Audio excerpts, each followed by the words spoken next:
Restez avec nous. On fait toutes les semaines une petite pause du côté de la Cantoche, plateau repas. Ça vous dit? Bah, évidemment. Allez, Sandra Ferreira, plateau repas. Merci beaucoup, Emma. Merci.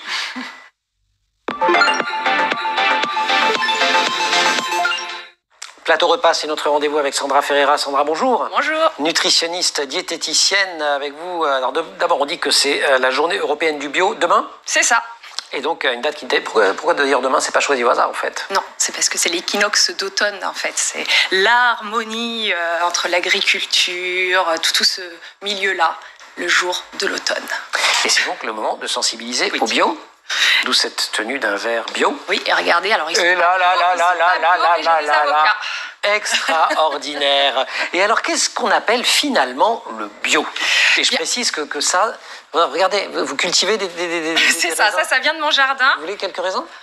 Tentez. Alors, ce n'est pas bio, on va dire que c'est super agréable. Petite acidité. Alors, on ne le considère pas comme bio en tant que tel, et j'expliquerai juste après pourquoi, bien sûr. C'est plutôt l'alimentation durable, dans le respect. Non, moi, je connais, je travaille d'ailleurs. Alors, au début, le bio, c'était associé à une production naturelle. C'est sain pour la santé. Ça faisait écho à tous les scandales alimentaires, la vache folle, entre autres, etc. Aujourd'hui, la notion de bio, elle est beaucoup plus large, au sens où ce qu'on veut, c'est faire du bien à la planète, faire du bien en tout cas, prendre soin de la biodiversité, des animaux. Qu'on s'entende bien, une télévision ou une tasse, ça ne peut pas être bio. Quand on parle de bio, ça peut être un shampoing éventuellement, un savon, du raisin, des pommes, des pois. Pourquoi? Parce que les ingrédients vont être issus d'une agriculture biologique. Et agriculture biologique, ça répond à certains critères qui sont définis par la législation européenne. Le premier des critères, c'est de ne pas utiliser de produits chimiques de synthèse. C'est les pesticides. Tout à fait, les pesticides, les engrais chimiques, divers et variés, etc.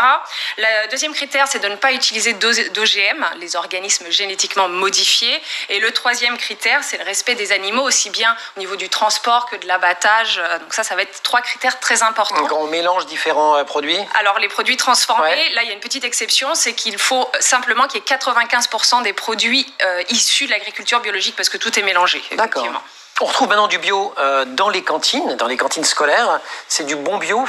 C'est du bon bio. Alors, il faut savoir que depuis le 1er janvier 2022, c'est obligatoire d'avoir des produits, 50% des produits d'alimentation durable, un peu comme le raisin que j'ai ramené ici, dont 20% issus de l'agriculture biologique. Alors, c'est la loi Egalim, c'est ça. C'est bon de manger bio. Il faut se rappeler que ça permet d'éviter les perturbateurs endocriniens, en d'autres termes. Ce qui est pas bon. Les pesticides, dont on a parlé. Les pesticides, qui vont perturber les hormones. Le deuxième point, c'est que souvent de meilleure qualité. C'est souvent plus nutritif. Il n'y a pas besoin d'enlever la peau des pommes, par exemple, quand elles sont bio, puisqu'il n'y a pas les pesticides qui sont concentrés. C'est là où il y a le plus de vitamines. C'est une façon de protéger l'environnement aussi, bien évidemment, et la biodiversité. Le goût est bien meilleur. Quoique là, ça reste subjectif. Peut être un peu subjectif. Oui, là, je l'accorde, c'est subjectif, mais pourquoi? Et c'est une façon de prendre soin aussi des animaux de manière générale. Donc le bio, c'est bon pour vous, c'est bon pour les hommes, pour la planète, pour les animaux. Et ce n'est pas encore parfait, mais ça a le mérite d'exister. D'accord, mais justement, alors si c'est pas parfait, est-ce qu'il y a des produits en particulier dont il faudrait se méfier? Est-ce qu'il y a des points de vigilance? Typiquement, oui. Les pâtes à tartiner... non Pas toutes, mais les pâtes à tartiner, si elles sont bio, ça ne veut pas dire qu'elles sont exemptes d'huile de palme. Et on sait que le palme, le problème, c'est la dévastation des forêts. Donc là, c'est limite. Et puis, 60 millions de consommateurs a révélé dans certaines huiles d'olive bio qui provenaient de Tunisie, parce qu'ils ont fait une petite enquête, 3 sur 4 contenaient des plastifiants, tout simplement parce que quand ils récoltaient les olives, c'était fait dans des récipients en plastique, et les plastifiants sont des perturbateurs endocriniens. Or, dans d'autres huiles pas du tout estampillées bio et beaucoup moins chères, il n'y avait pas ce type de plastifiant. Donc le label ne garantit pas à 100%. Et dernière chose, parce que ça je l'entends très souvent, ce n'est pas parce que c'est bio que c'est peu calorique.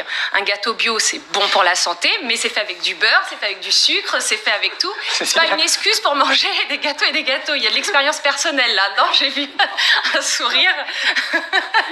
C'est drôle. Mais effectivement, il faut juste faire attention à ça, mais on est vraiment vers un pas très bon là-dessus. Merci beaucoup. Vous reprendrez un pied, vous avez droit maintenant. J'ai le droit à... C'est vous qui cultivez ça alors? Oui. C'est génial. Tu vois, un petit peu de... Allez, quelques petits raisins. Les blancs. Merci. Super. Sandra, merci beaucoup. Cécile, Sciences Humaines, le numéro d'octobre. Il y a plein d'autres beaux sujets. Hein. Oui, tout à fait. On a un numéro 7. On avait un hors-série cet été sur les sagesses antiques. Absolument. Pour ceux qui veulent se replonger dans Oui, parce qu'on a le droit même pendant l'année, pas juste l'été, quoi. Exactement. On a aussi un beau numéro sur l'éducation positive. Dont Héloïse Léreté était venue nous parler ici Exactement. même. Voilà. Et ce super dossier, École, les grands enjeux, sciences humaines, c'est le numéro d'octobre. Merci beaucoup. La quotidienne, c'est fini pour aujourd'hui. Merci aussi à toute l'équipe. Vous allez avoir droit à votre raisin d'agriculture responsable et vont avoir droit au raisin. Colline Hamel, qui s'est préalablement occupée de notre maquillage. Marine Plantet, qui a préparé l'émission et qui aujourd'hui était assistée en régie par Benjamin Saillard. Au son, Héloïse Merlin, à la réalisation, Raphaël Morel. Vous restez sur School TV évidemment et vous nous retrouvez nous en permanence sur Internet et sur les réseaux sociaux. Un petit peu de raisin encore là-bas.